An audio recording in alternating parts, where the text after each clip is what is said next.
Y vamos a continuar con el doctor Arturo Vega Saldaña, que nos va a hablar de enfermedades benignas, manejo basado en evidencia e implicaciones prácticas para el riesgo. Adelante, doctor. Gracias, doctor. Bien, buenos días para todas y todos ustedes. Vamos a platicar unos minutos sobre lo que vemos a diario en nuestra consulta, y sobre todo porque ustedes saben que, y afortunadamente, que la mayoría de las enfermedades de la mama son benignas. Entonces aquí lo importante en este curso ABC es saber qué hacer, y lo más importante, saber qué no hacer y en qué momento debemos referir a nuestra paciente. Somos un médico general o somos un especialista o un ginecólogo, conocer nuestras limitaciones y no ocasionar un daño mayor a nuestra paciente. Y de hecho aquí lo tenemos, lo que es la patología benigna, alteraciones de tejido mamario que no tienen la capacidad de diseminarse, responden a mecanismos hormonales, a factores externos, hábitos nutricionales, estilos de vida, que interactúan entre sí creando signos y síntomas muy variados, pero que sí en algunos casos pueden elevarnos el riesgo hacia una patología maligna. ¿Qué queremos con esto? Pues obviamente unificar el diagnóstico, manejo integral de la paciente con patología mamaria con base en el análisis, la síntesis y sobre todo con la evidencia científica, que es lo que nos dice.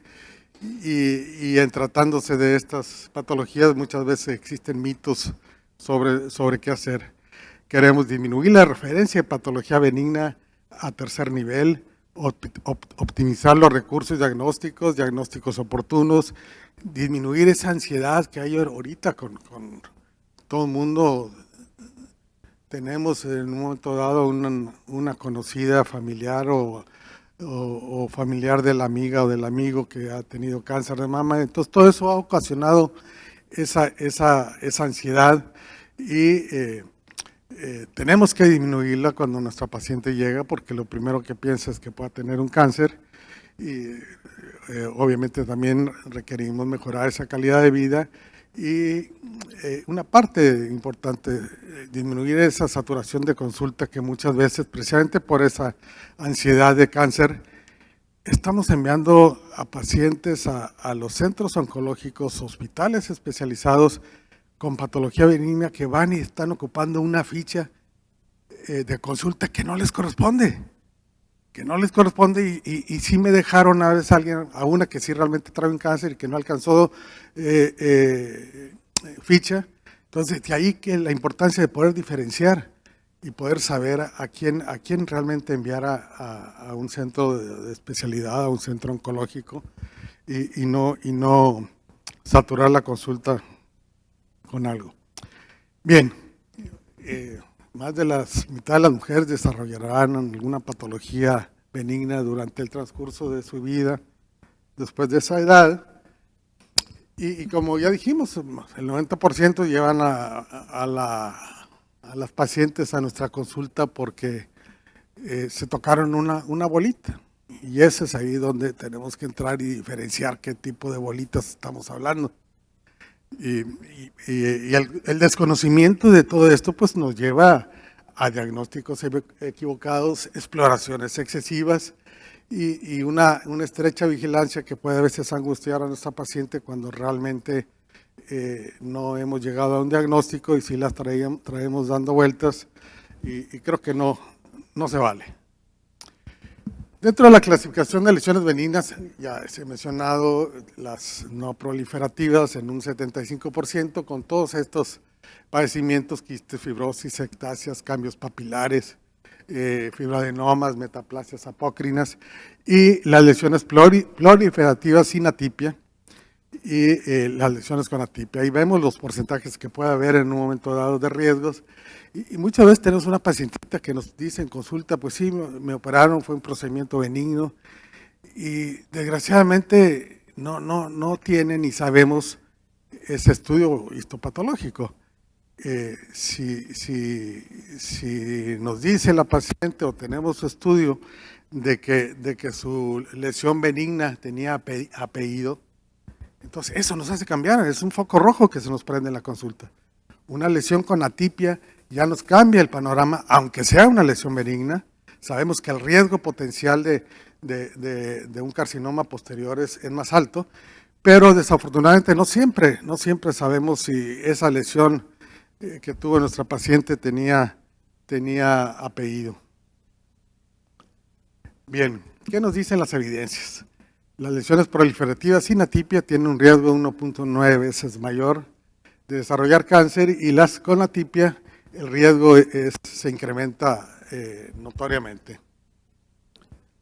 Otro tipo de patologías menos comunes que pueden existir son todas estas, pero vamos a tratar en estos minutos de ver lo más común que vemos en nuestra consulta diaria. La famosa, conocida antes como mastopatía fibroquística, que hoy la conocemos como condición fibroquística, y que se presenta en un número importante, más del 60% de todas las mujeres, sobre todo mujeres en edad reproductiva. Su pico está entre esas edades, y una baja incidencia de condición fibroquística en la posmenopausia, y en un gran porcentaje se encuentra en biopsias en mujeres asintomáticas.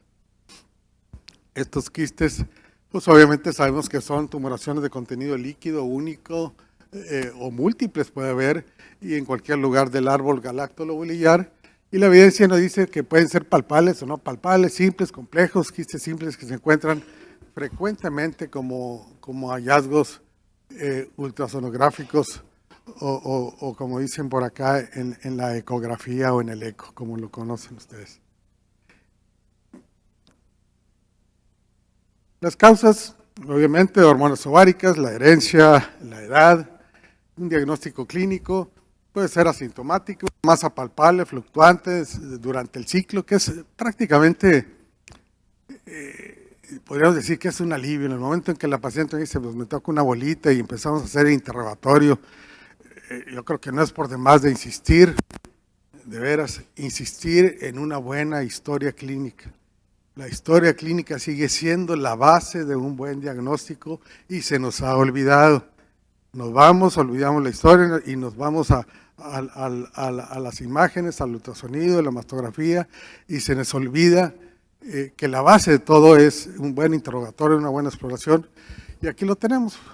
Podemos encontrar masas palpables, fluctuantes, preguntando si está durante el ciclo menstrual, si se presenta antes, durante o después del ciclo. Todo eso nos lleva a llevar a un diagnóstico de que puede ser una mastalgia con mastalgia cíclica, sensibilidad, edema, puede ser bilateral, secreción por el pezón, áreas de hipernodularidad, prurito y sensación de congestión mamaria.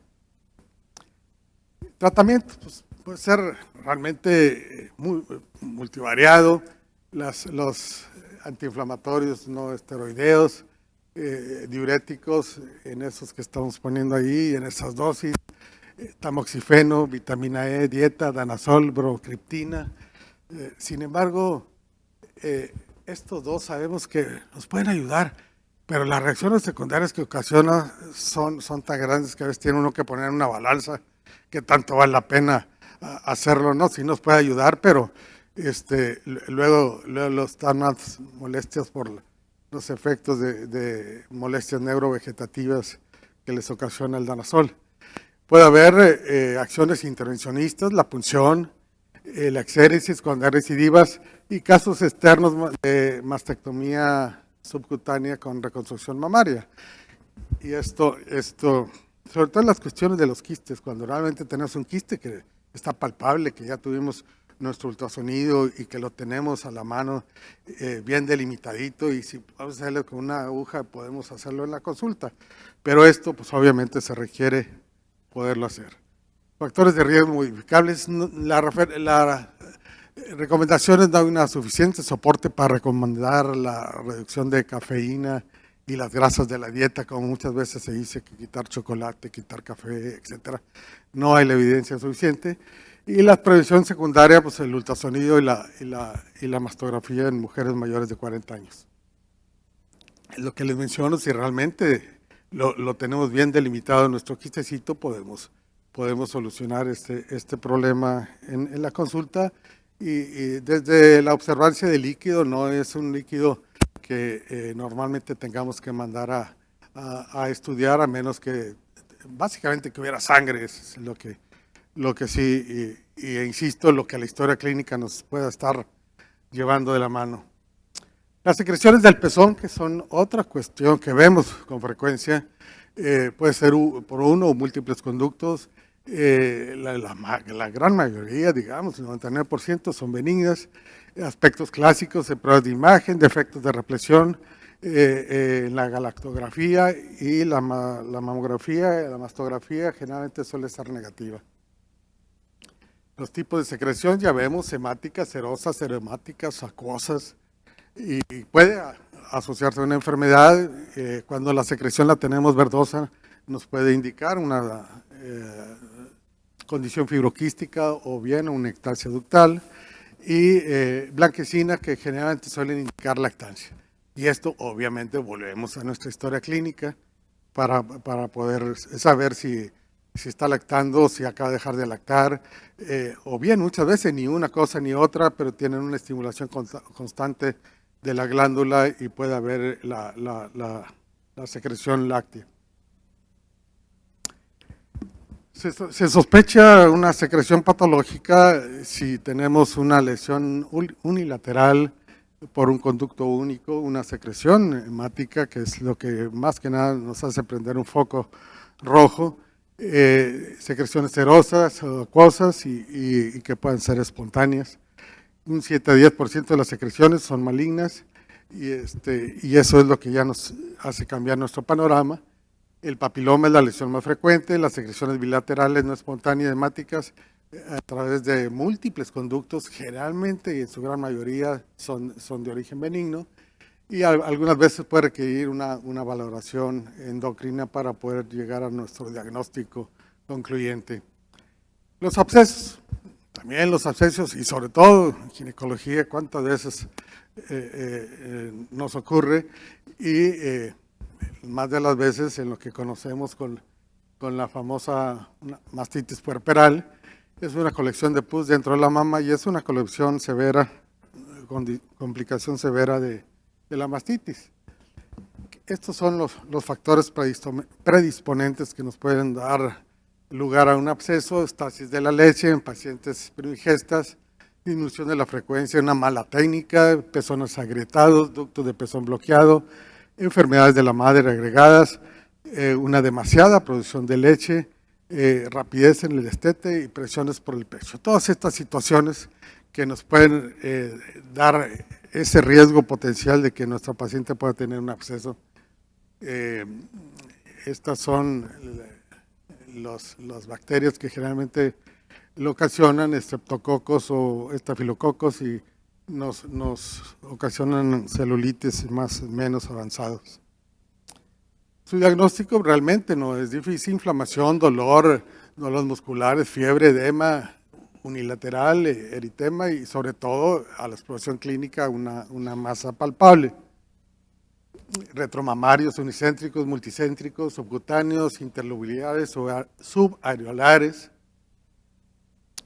Y esto es lo que generalmente, estoy casi seguro que todos los que en algún momento dado atendemos obstetricia, pues nos ha tocado en alguna ocasión este tipo de lesiones. Antibióticos, drenaje, a veces drenajes guiados por ultrasonido, a veces tener que dejar canalizaciones. Bien, ahora vamos con la otra patología. La otra patología que también es bastante común, y aquí lo vemos, es el tumor benigno más frecuente entre mujeres en ese rango de edad. Puede ser único, sin embargo en 20% pueden ser lesiones múltiples o bilaterales, y según su disposición y el aspecto de los conductos, así como la estructura, pueden clasificarse pericanaliculares, intracaniculares, o bien el famoso tumor durante sus fases tardías del ciclo menstrual puede presentar un ligero aumento de volumen y una mayor molestia, y como pensamos un origen hormonal, es lógico suponer que ya en la menopausia estos tienden a retraerse, a hacerse menores y puede haber una regresión del tumor. Sus diagnósticos son calcificaciones grandes, muy características en forma de palomitas de maíz. El ultrasonido realmente nos muestra un nódulo sólido, bien definido, con su ecotextura, sus bordes lisos, ovalado, con un reforzamiento posterior en la imagen. Y su tratamiento es quirúrgico, obviamente dependiendo de edad, de tamaño, y aquí lo vemos, y esto es importante señalarlo. Muchas veces se hace abuso en estos rangos de edades con las adolescentes y las jovencitas para quitarse, para entrarla. Y esto es realmente me lo hubieran dicho que no oyen. Sí, hasta que vi la seña. Sí, su tratamiento es individualizado. Las lesiones no palpables, insisto, en adolescentes no deben ser quirúrgicas, y eso es importante, sobre todo cuando por cuestiones más de falta de ética se están realizando. Estas son las imágenes características de un fibroadenoma. Vamos ahora con el papilómetro ductal. ¿Qué nos dice la evidencia? Es la causa más frecuente de descarga patológica de pezón, seguida por la ectasia ductal y otras causas que incluyen, como ya dijimos, la mastitis y el carcinoma. Generalmente solitarios en grandes o pequeños conductos y dentro del lumen ductal. Y a la palpación se puede sentir una pequeña protuberancia por debajo, atrás del pezón, pero no todas las veces realmente lo podemos palpar. Y en estos casos está lo que les dije al principio, puede tratarse de una hiperplasia típica, e insisto, el apellido ya es el foquito rojo que se nos prende para tener a esa pacientita en un control más estrecho en nuestra consulta. Se puede tomar una radiografía con medio de contraste inyectado, realizar examen citológico de la secreción, y la masto nos muestra los papilomas, pero insisto, el ultrasonido nos puede ayudar de mayor manera.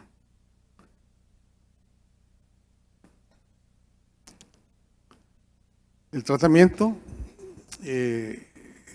las más de las veces, es la excisión total de la lesión de los conductos terminales. La excisión del papiloma intraductal es generalmente curativa.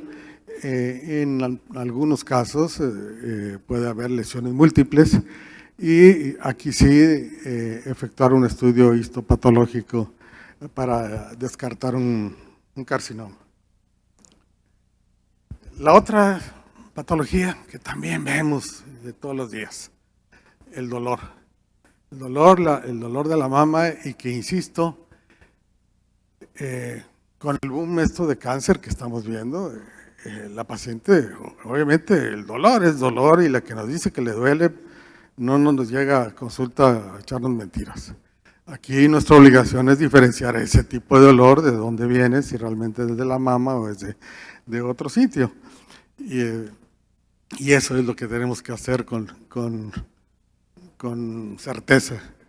La etiología no es bien conocida, ya que intervienen diversos factores y sus características de presentación pueden ser diversas. Y es un dolor de mama sin una patología mamaria adyacente de predominio en cuadrantes superiores externos, pues común, localizado, difusa, unio-bilateral.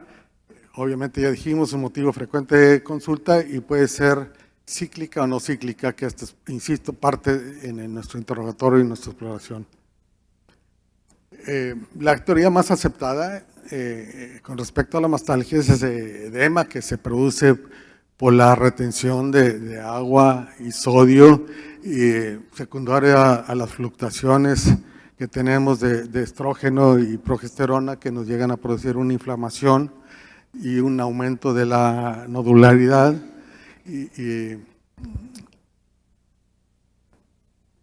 en la parte no cíclicas, que es a veces donde es importante poder diferenciar y no estar dando tratamientos incorrectos.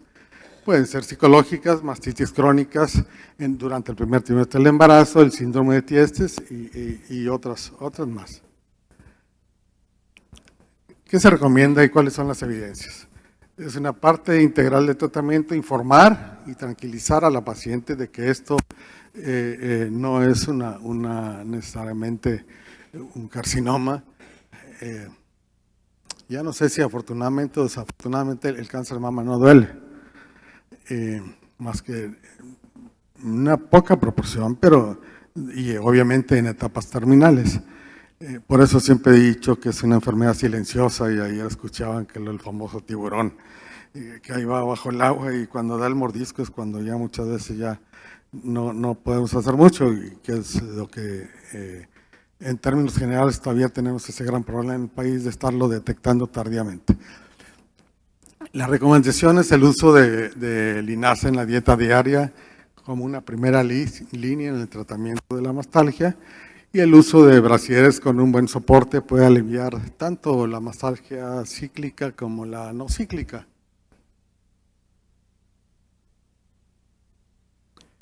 Nuevamente, el uso de antiinflamatorios, tópicos en gel, piroxicam, diclofenaco, pueden ser considerados como ayuda para el control del dolor, y en caso de no contar estas formas tópicas, se recomiendan estos otros, ya sean naproxeno o meloxicam, como ayuda para la mastalgia.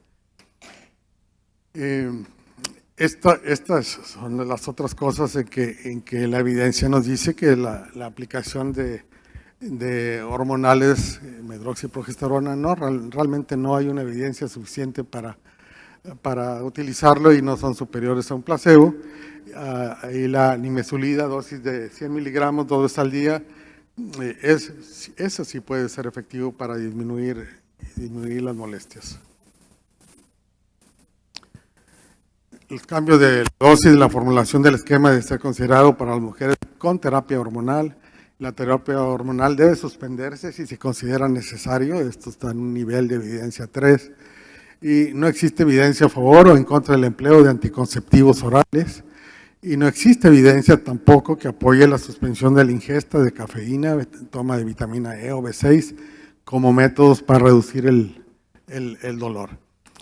Y eso es muy común hacerlo, entonces no hay la evidencia, pero a veces estamos sin mucho que poderle ayudar a la paciente, y estar conscientes de que la cafeína y el chocolate y las cantinas y eso realmente no hay una evidencia suficiente que si la suspendemos nos vaya a ayudar. Pero bien, y esto siempre me ha parecido importante. Pacientes que pueden ser tratadas por el médico general, que está en un centro de salud, que está en una unidad de medicina familiar, insisto con lo que empecé, para que puedan saber qué hacer, qué no hacer y en qué momento referir al siguiente nivel de atención. Mujeres jóvenes con mamas nodulares sensibles, mujeres mayores con una anormalidad, nodularidad simétrica, y cuando hay un dolor mamario leve o moderado sin lesión delimitada palpable, mujeres menores de 50 años con secreción en el pezón en más de un conducto, o que sea intermitente, no sanguinolenta y no dolorosa. Todos estos casos realmente pueden ser tratados. Recordemos, a la mayoría de nuestras mujeres las ve, en el caso que estamos hablando de mama, las ve el médico general. No las vemos ni los ginecólogos, mucho menos los oncólogos. Es el médico familiar, es el médico general, y es el que debe tener el conocimiento de esto para saber qué puede tratar y qué no debe tratar. Estos son los signos y síntomas que requieren que ya ese médico general de medicina familiar, del centro de salud, envíe ya al especialista, y en primera instancia a hospitales de segundo nivel, a ginecología. Y sin embargo, de veras, aún como ginecólogo, es muchas veces la deficiencia que tenemos en ginecología de ellos, de poder tratar las patologías benignas, Muchas veces, insisto, la mayoría de las enfermedades son benignas, deben ser, su tratamiento integral debe ser obligación del ginecólogo, y lo tenemos descuidado. E insisto, y eso ha hecho hasta que el mismo ginecólogo no meta las manos y esté mandando a una mujer a oncología, cuando ni siquiera supo qué era lo que tenía, que a lo mejor traía una lesión benigna muy franca, pero no lo hace, y lo peor de todo es que a veces se resisten a aprender a tratarlas. ¿Cuándo deben enviarse al especialista? Cualquier nódulo, masa delimitada, nódulos nuevos en zona de nodularidad ya existente, nodularidades asimétricas que persisten en el examen clínico incluso después de haber pasado su periodo menstrual, presencia de abscesos o inflamación mamaria que no se dé después de ese tratamiento inicial que ese médico general dio. Recuerden, pueden ser mujeres que viven alejadas de la ciudad, que viven en el pueblo y que deben ser tratadas.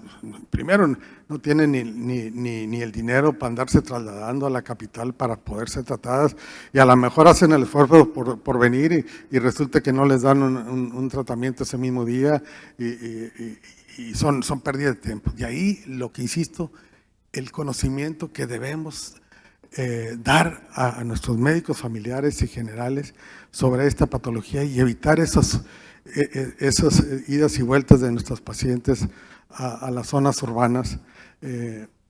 Recordemos, miren, tenemos 60,000 comunidades en el país que son de 500 a 2,500 habitantes. Y tenemos 40,000 comunidades donde viven de una persona a 499. Obviamente que esos sitios que andar pensando, ni siquiera pasantes de medicina van a esos sitios. Entonces, enfoquémonos en las miles que existen de 500 a 2,500 habitantes, donde puede haber ya un pasante, un médico general, y que esos pacientitos no pueden estar yendo y viniendo a las capitales de los estados o a la población más cercana para poder ser vistos por un especialista. ¿A quién más deben de referir al especialista? Abscesos que no ceden al tratamiento, o quistes que se llenan persistentemente o quistes recurrentes. Ya se hizo la punción, se sacó, pero al ratito otra vez se vuelve a llenar. Y otra cosa que debes evitar, a veces puede haber múltiples quistecitos y no se trata de que si no lo tenemos bien delimitado, vamos a andar ahí picándole a ver si le atinamos. Eso obviamente, eso no se vale, ¿no? Y más que lo hacemos sin anestesia, ¿no? Por eso tener bien delimitado nuestro quiste, para ahora sí, ahí va derechito y quitarle y no a ver si ahí tanteándole. Secreciones por el pezón también, que deben ser referidas. Mujeres mayores de 50 años, mujeres menores con secreción que sea bilateral, suficientes para manchar la ropa, sanguinolentas. Vuelvo nuevamente a la sangre. La sangre es un foco rojo para todo esto. Persistentes por un solo conducto, retracción, distorsión o eczema del pezón, cambios en la piel circundante y obviamente el tener antecedentes familiares. El dolor, cuando un dolor es un motivo de referir al especialista. Si está asociado a un nódulo, dolores intratables, que ya el médico familiar general ya le dio su tratamiento y no cede, y obviamente altera la vida diaria de la paciente y no respondió a esas medidas, y dolores persistentes unilaterales en la posmenopausia, con alto riesgo de cáncer. Pacientes que tienen una mutación, ya hemos seguido de breast cancer 1, breast cancer 2, con historia familiar conocida de cáncer de mama hereditario, y ya se mencionó con antecedentes de irradiaciones ionizantes durante la infancia, o con un diagnóstico histopatológico de carcinoma lobular in situ, e insisto nuevamente, hiperplasia típica de la mama. Pacientes sobrevivientes de cáncer de mama, todas estas son con alto riesgo. Factores hormonales, con aumento de la densidad de la mamografía, y esto ustedes lo ven a diario cuando solicitan.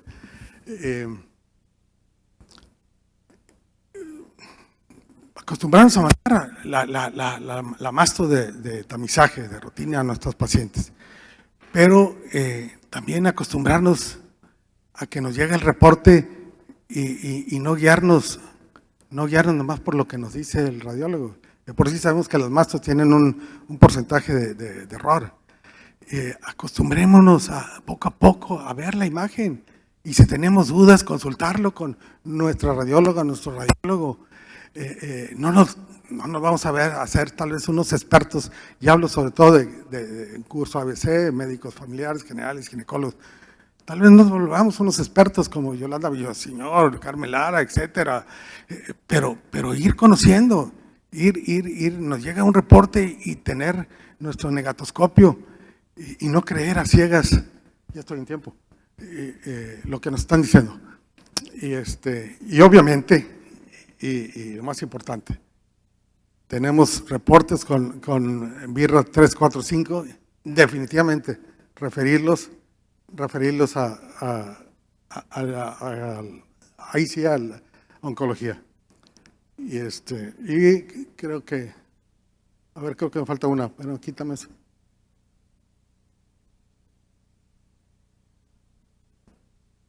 Bien, estas son las, recomiendo, vean las guías de práctica clínica de primero y segundo nivel de atención, donde tenemos ahí las evidencias y las recomendaciones. Muchas gracias. Gracias, doctor.